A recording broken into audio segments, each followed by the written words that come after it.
नमस्कार दोस्तों। आज 19 जनवरी, कल 20, परसों 21 और सोमवार को 22 जनवरी, यानी भव्य राम मंदिर में प्राण प्रतिष्ठा समारोह, जिसकी प्रतीक्षा पूरा देश कर रहा है। और जब हम अयोध्या की बात करते हैं, जब राजा राम की बात करते हैं, भगवान राम की बात करते हैं, उनके राम राज्य की बात करते हैं, तो हमें 1987 में आए रामानंद सागर के रामायण की याद भी आती है और उस रामायण सीरियल के पात्रों की याद भी आती है। न केवल राम का चरित्र निभाने वाले अरुण गोविल, बल्कि सीता की भूमिका निभाने वाली दीपिका चिखलिया और बहुत गुस्से वाले सुनील लहरी, यानी लक्ष्मण की भूमिका निभाने वाले, और दारा सिंह, यानी हनुमान।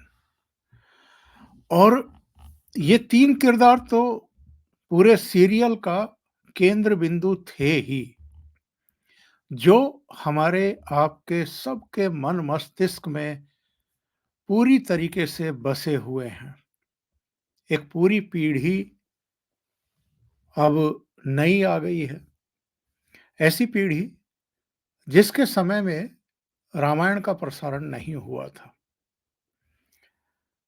ये कोविड काल में जब इसका पुनर्प्रसारण हुआ और रंगीन के रूप में हुआ, तो जो नई पीढ़ी है, वो भी इस सीरियल से, इसके पात्रों से और रामायण से परिचित हुई।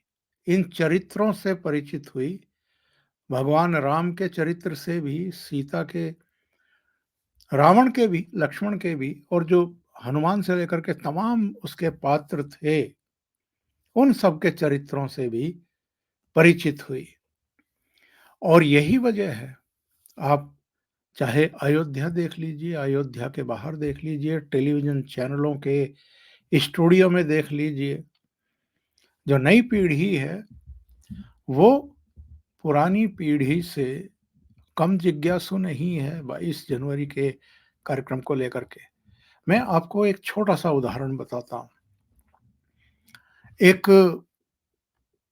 किसी वीडियो के शूटिंग के लिए ये तीनों पात्र, यानी सुनील लहरी, इसके अलावा दीपिका चिखलिया और अरुण गोविल, अयोध्या पहुंचे थे।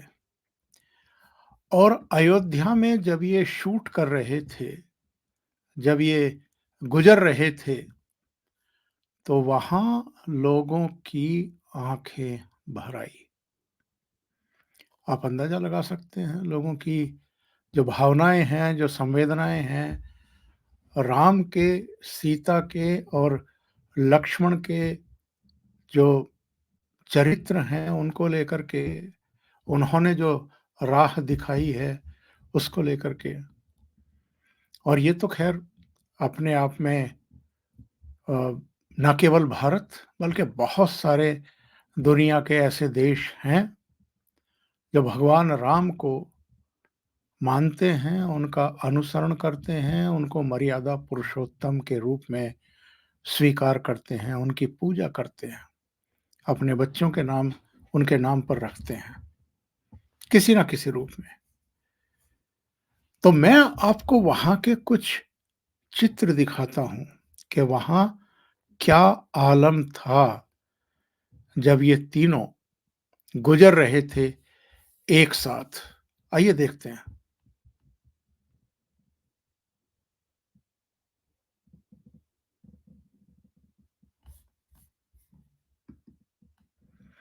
ये आप देखिए लोगों की भीड़ किस तरीके से उनको निहार रही है, और ये जो शूट हो रहा था, ये उसका दृश्य है।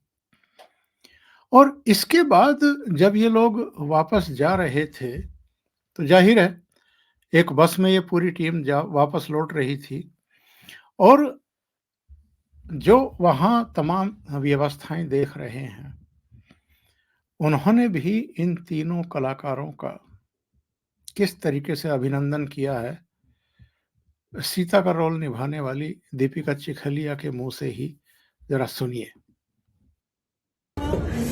इतना प्यार दिया यहाँ पे कि मेरी आंख भर आई है। I don't know what to से।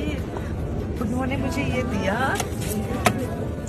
और पानी दिया, क्योंकि कहते हैं कि घर से बेटी सूखा गला करके नहीं जाती है और खाली गोद नहीं जाती, क्योंकि उनको लगता है मैं सीता जी हूँ। Oh my God. Deepika Chikhlia, जिन्होंने सीता का यादगार किरदार निभाया था, वो अपनी अपना वहाँ अभिनंदन जिस तरीके से किया गया उसको लेकर के बहुत भावुक दिखाई दी। एक वृद्ध को मैं दिखाता हूँ, जिनको निमंत्रण पत्र दिया गया और वो कितने भावुक हो गए, ज़रा देखिए।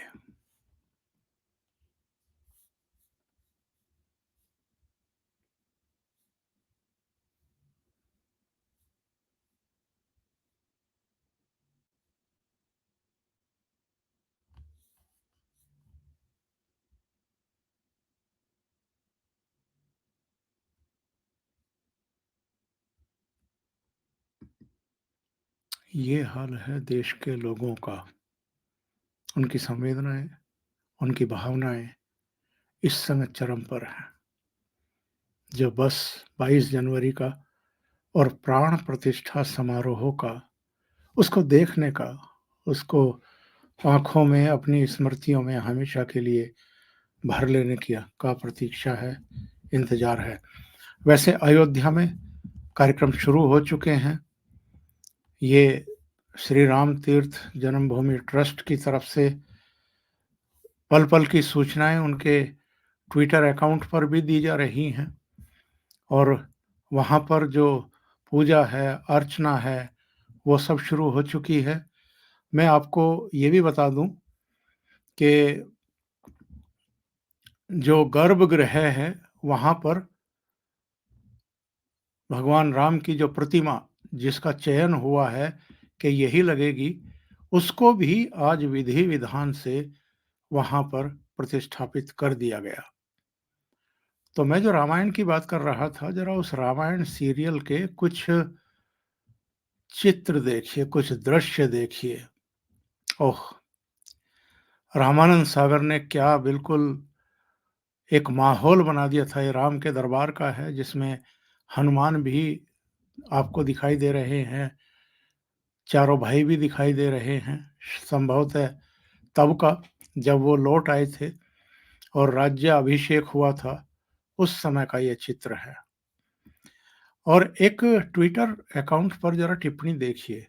ये अमरेंद्र बाहुबली का एक ट्विटर है। इस पर लिखा है कि किरदार ऐसा निभाओ कि सदियां याद रखें। जय श्री राम। वैसे मैं आपको एक बात बताऊं कि इस देश में एक डर्टी पॉलिटिक्स भी चल रही है साथ-साथ, और इस डर्टी पॉलिटिक्स का जरा एक उदाहरण देखिए। अयोध्या की सड़कों पर भगवान राम के भी चित्र लगाए गए हैं और प्रधानमंत्री नरेंद्र मोदी के भी लगाए गए हैं। द प्रिंट, जो शेखर गुप्ता का ऑनलाइन पोर्टल है, ये उसके द्वारा चित्र लिया गया है और ये चित्र कुछ ऐसे एंगल से लिया गया है कि प्रधानमंत्री का जो कटआउट लगा है, वो बहुत बड़ा दिखाई दे और इसके पीछे जो भगवान राम का कटआउट लगा है, वो बहुत छोटा दिखाई दे। लेकिन इनकी चालाकी इसमें पकड़ी जाती है, जब भगवान राम के पीछे जो कटआउट लगे हुए हैं, वो और छोटे होते हुए दिखाई दे रहे हैं, क्योंकि ये जितना दूर होते जाएँगे, उतने छोटे होते हुए दिखाई देंगे। ये चित्र जो बड़ा करके दिखाया है नरेंद्र मोदी का, और इस पे जिस तरह का इस सुप्रिया श्रीनेत ने कैप्शन लगाया है, इससे पता चलता है कि इसमें दुर्भावना छुपी हुई है और ये जानबूझ करके ऐसे एंगल से फोटो लिया गया है कि भगवान राम से बड़ा चित्र नरेंद्र मोदी का दिखाई दे। अगर नरेंद्र मोदी से पहले जो चित्र होगा उसको फोकस करके खींचेंगे तो नरेंद्र मोदी का जो ये बड़ा चित्र दिखाई दे रहा है ये भी छोटा दिखाई देगा, उतना ही छोटा दिखाई देगा जितना भगवान राम का कटआउट दिखाई दे रहा है। और इन्होंने क्या लिखा है, क्योंकि ये तो बहाना ढूंढते हैं प्रधानमंत्री नरेंद्र मोदी को बदनाम करने का, उनको गालियां देने का। इन्होंने लिखा है, आत्ममुग्धता का ये अलग ही लेवल है, प्रभु श्री राम को भी नहीं बख्शा। वस्तु स्थिति ये है कि ये किसी भी अवसर पर, चाहे वो कितना भी शुभ अवसर हो, उस अवसर में भी ये प्रधानमंत्री नरेंद्र मोदी को कोसने और उनको गाली देने का बहाना ढूंढ लेते हैं या ऐसा क्रिएट करने की कोशिश करते हैं जिससे लोग भ्रमित हो जाएं। अभी के लिए इतना ही। बहुत बहुत धन्यवाद। अगर आपको ये चैनल और इसके कंटेंट पसंद आ रहे हैं तो लाइक करें, कमेंट करें, वीडियो को शेयर भी करें। अभी तक अगर आपने ये चैनल सब्सक्राइब नहीं किया है तो सब्सक्राइब कर लें और साथ में लगे बेल आइकॉन को दबा दें ताकि आगे आने वाले वीडियो और उनके नोटिफिकेशन आप तक पहुंचते रहें। बहुत बहुत धन्यवाद। नमस्कार।